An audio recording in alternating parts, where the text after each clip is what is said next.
ഡൽഹിയിലെ ജനവിധി എന്താകും? കൃത്യം 8 മണിക്ക് വോട്ടെണ്ണൽ തുടങ്ങും. 8:30 ആദ്യ ഫലസൂചനകൾ പുറത്തുവരും. ഒരു മണിക്കൂറിനുള്ളിൽ, അതായത് 9:30 തന്നെ ചിത്രം തെളിയും.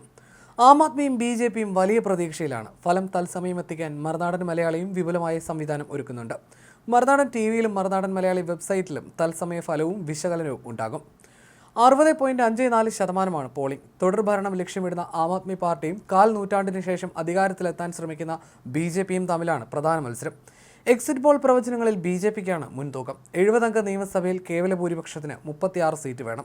2020 AAP 62 സീറ്റും BJP 8 സീറ്റുമാണ് നേടിയത്. എക്സിറ്റ് പോളുകളുടെ ആത്മവിശ്വാസത്തിലാണ് BJP. ജനകീയ അടിത്തറയിലാണ് ആം ആദ്മിയുടെ വിശ്വാസം. കോൺഗ്രസ് നില മെച്ചപ്പെടുത്തുന്ന കണക്കുകൂട്ടലും. ദേശീയ രാഷ്ട്രീയഗതിയെ നിശ്ചയിക്കുന്നതാകും ഡൽഹി ഫലം. Chanakya, Matrix, P-Mark, Poll Diary എന്നിവരെല്ലാം BJPക്ക് മുൻതൂക്കം പ്രവചിക്കുന്നു. തുടർഭരണം ലക്ഷ്യമിട്ട് അരവിന്ദ് കെജ്രിവാളിന്റെ നേതൃത്വത്തിൽ തെരഞ്ഞെടുപ്പിനെ നേരിട്ട ആം ആദ്മി പാർട്ടിക്ക് തിരിച്ചടിയാണ് മിക്ക എക്സിറ്റ് പോളുകളും പ്രവചിക്കുന്നത്. കോൺഗ്രസ് വലിയ മുന്നേറ്റം ഉണ്ടാക്കില്ലെന്നും വിവിധ ഏജൻസി പോളുകൾ പ്രവചിക്കുന്നു. അതേസമയം പ്രവചനങ്ങളെ AAP തള്ളിക്കളയുകയാണ്. അധികാരത്തിൽ തിരിച്ചെത്തുമെന്ന് തന്നെയാണ് നേതാക്കൾ വിശ്വസിക്കുന്നത്. ഡൽഹിയിലെ മോദി തരംഗമാണ് എക്സിറ്റ് പോൾ ഫലങ്ങളിൽ തെളിയുന്നതെന്ന് BJPയും പ്രതികരിച്ചു. തെരഞ്ഞെടുപ്പിന് ശേഷവും രാഷ്ട്രീയ നാടകങ്ങൾ ഡൽഹിയിൽ നടക്കുകയാണ്. AAP സ്ഥാനാർത്ഥികളെ BJP ചാക്കിട്ട് പിടിക്കാൻ ശ്രമിക്കുന്നുവെന്ന് അരവിന്ദ് കെജ്രിവാൾ ആരോപിച്ചിരുന്നു. മന്ത്രിസ്ഥാനവും 15 കോടി രൂപയുമാണ് BJP വാഗ്ദാനമെന്നും AAP ആരോപിക്കുന്നു. ഇതിനെതിരെ BJP ഡൽഹി ലഫ്റ്റനന്റ് ഗവർണർക്ക് പരാതി നൽകി. പിന്നാലെ ലഫ്റ്റനന്റ് ഗവർണർ അന്വേഷണത്തിന് ഉത്തരവിടുകയും ചെയ്തു.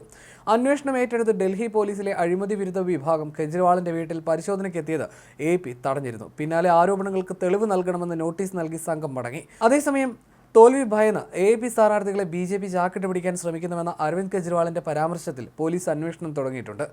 നിയമസഭാ ഉപതെരഞ്ഞെടുപ്പ് നടന്ന ഉത്തർപ്രദേശിലെ മിൽക്കിപൂരിലെയും തമിഴ്നാട്ടിലെ ഈറോഡ് ഈസ്റ്റ് മണ്ഡലത്തിലെയും ഫലവും ഇന്നറിയാം. ഡൽഹിയിൽ എക്സിറ്റ് പോളുകൾ കൂടി നൽകുന്ന ആത്മവിശ്വാസത്തിൽ സർക്കാർ രൂപീകരണ നീക്കങ്ങൾ BJP ആരംഭിച്ചെന്നാണ് സൂചന.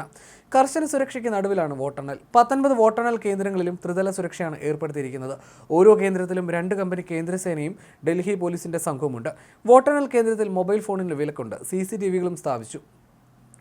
ആം ആദ്മി പാർട്ടി നേതാവ് അരവിന്ദ് കെജ്രിവാളിന്റെ ന്യൂഡൽഹി സീറ്റ്, മുഖ്യമന്ത്രി അതിഷി പ്രതിനിധീകരിക്കുന്ന കൽക്കാജി, മുൻ ഉപമുഖ്യമന്ത്രി മനീഷ് സിസോദിയ പ്രതിനിധീകരിക്കുന്ന ജഗ്പൂര, ആരോഗ്യമന്ത്രി സൗരഭ് ഭരദ്വാജ് പ്രതിനിധീകരിക്കുന്ന ഗ്രേറ്റർ കൈലാഷ് എന്നിവയാണ് തെരഞ്ഞെടുപ്പ് പോരാട്ടത്തിലെ ചില പ്രധാനപ്പെട്ട മണ്ഡലങ്ങൾ.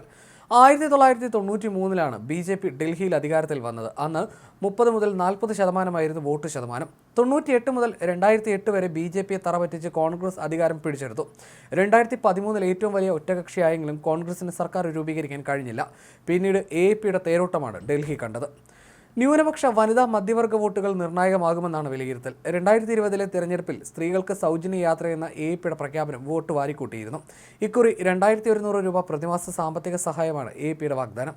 കോൺഗ്രസും BJPയും 2500 രൂപ വീതമാണ് പ്രതിമാസം വാഗ്ദാനം ചെയ്തത്. 27 വർഷത്തിനു ശേഷം BJP തലസ്ഥാനത്ത് അധികാരം പിടിച്ചെടുക്കുമെന്ന് തന്നെയാണ് ഭൂരിപക്ഷം എക്സിറ്റ് പോളുകളും സൂചിപ്പിക്കുന്നത്. ആം ആദ്മിക്ക് സാധ്യത കൽപ്പിച്ചത് വി പ്രിസൈഡ്, മൈൻഡ് ബ്രിങ്ക് പോളുകൾ മാത്രമാണ്. വി പ്രിസൈഡ് ആം ആദ്മിക്ക് 46-നും 52-നും ഇടയിലും, മൈൻഡ് ബ്രിങ്ക് 44-നും 49-നും ഇടയിലും സീറ്റുകൾ പ്രവചിക്കുന്നു. മാട്രിക്സ് ആകട്ടെ BJPക്കും AAPക്കും തുല്യ സാധ്യതയുമാണ് കൽപ്പിക്കുന്നത്.